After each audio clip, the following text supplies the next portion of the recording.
राधे राधे दोस्तों। आज के हमारे इस वीडियो में हम आपके लिए बैकुंठ चतुर्दशी की पौराणिक कथा लेकर आए हैं। कार्तिक मास की चतुर्दशी को बैकुंठ चतुर्दशी मनाई जाती है। यह दिन हिंदू धर्म के लिए एक पवित्र दिन माना जाता है, क्योंकि इस दिन भगवान विष्णु और भगवान शिव की पूजा की जाती है। यह दीपदान के महोत्सव के रूप में भी मनाया जाता है। बैकुंठ चतुर्दशी की पौराणिक कथा के अनुसार कहानी कुछ इस प्रकार है। एक बार नारद मुनि पृथ्वी लोक से घूमकर बैकुंठ धाम पहुंचे।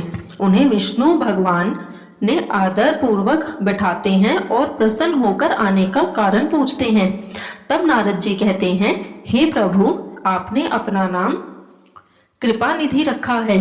इससे आपके प्रिय भक्त वे ही तृप्त हो पाते हैं, जो साधारण नर नारी हैं वे वंचित रह जाते हैं। इसलिए आप मुझे कोई ऐसा सरल मार्ग बताएं जिससे जो आपके नए भक्त हैं वो भी भक्ति कर मुक्ति पा सकें। यह सुनकर विष्णु भगवान बोले, हे नारद मुनि, मेरी बात सुनो। कार्तिक पक्ष की शुक्ल पक्ष की चतुर्दशी को जो नर नारी व्रत का पालन करेगा और श्रद्धा भक्ति से मेरी पूजा अर्चना करेंगे, उनके लिए स्वर्ग के द्वार साक्षात खुले रहेंगे। इसके बाद भगवान विष्णु ने जय विजय को बुलाया और उन्हें कार्तिक चतुर्दशी को स्वर्ग के द्वार खुले रखने का आदेश दिया। भगवान विष्णु कहते हैं, इस दिन जो भी भक्त मेरा थोड़ा सा भी नाम लेकर मेरी पूजा करेगा वो बैकुंठ धाम को प्राप्त करेगा। इसके बाद श्री हरि विष्णु ने नारद जी को एक कथा सुनाई। एक समय की बात है, उज्जैन नगरी में धनेश्वर नाम का एक ब्राह्मण रहता था, जो रस कमली कपड़े और चमड़े का व्यापार करता था। वो हमेशा ही दुष्कर्म करता रहता था। व्यापार के लिए नगर नगर घूमता था। एक दिन व्यापार के सिलसिले में वह महिषमील नगरी जा पहुंचा, जहां नर्मदा नदी में स्नान करने हजारों श्रद्धालु आए हुए थे। कार्तिक का महीना था, वो भी पूरा महीना वहां रहा। प्रतिदिन उसने वैष्णवों के मुख से भगवान विष्णु का कीर्तन सुना। एक दिन नर्मदा नदी के किनारे उसे सांप ने डस लिया, जिससे उसकी मृत्यु हो गई। यम के दूत उसे बांधकर कोड़े बरसाते हुए उसे यमपुरी ले गए। फिर यमराज ने आदेश दिया कि इसे कुंभी पार नरक में डाल दिया जाए। वो वहां पहुंचकर उसे यम के दूतों ने उसे गर्म तेल की कढ़ाई में डाला तो वह शीतल जल हो गया। यह देखकर वह सब चकित हो गए। सारी घटना यमराज को बताई। उसी समय वहां नारद मुनि वहां प्रकट हुए और बोले, हे सूर्यमंडल, ये ब्राह्मण नरक के योग्य नहीं है।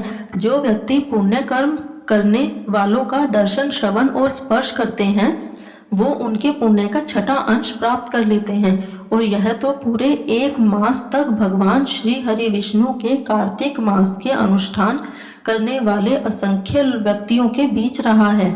इसने बैकुंठ चतुर्दशी के दिन नर्मदा नदी में स्नान किया है, इसलिए यह उनके पुण्य का भागी हो गया है। इसलिए यह अब यक्ष की योनि में रहेगा और नरक का सिर्फ दर्शन ही करेगा। इसके बाद धनेश्वर को सभी नरकों के दर्शन कराकर यक्ष लोक में भेज दिया गया। धनेश्वर यक्ष लोक का राजा बना दिया गया। इसके बाद वह कुबेर का अनुचर धनक्षय बनकर प्रसिद्ध हुआ।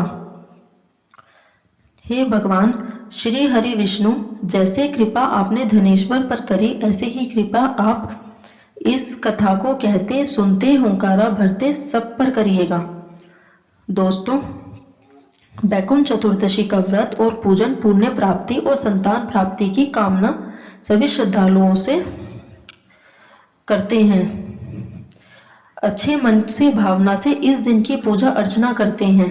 बैकुंठ चतुर्दशी के दिन ही भगवान विष्णु में भोलेनाथ की तपस्या कर सुदर्शन चक्र प्राप्त किया था।